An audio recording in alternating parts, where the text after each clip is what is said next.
new technology poses is making a lot of people redundant. I mean, things running on autopilot.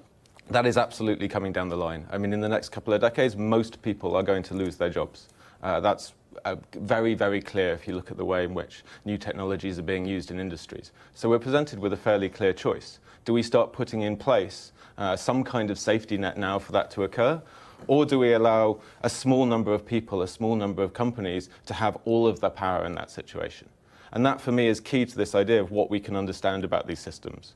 Because we're basically mostly given the feeling that these systems are so complex, you know, that these technologies, whether it's artificial intelligence or kind of factory automation, is really only for certain people to think about. Whereas for me, I think it's really important that we engage in a much broader democratic debate about the use of these technologies. I mean, do you believe in the singularity that machines are going to take over?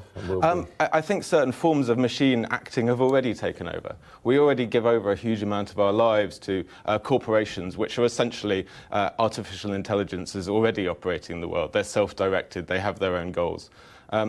My hope, in fact, is actually we might be able to breed a slightly more humane perspective as a result of artificial intelligence.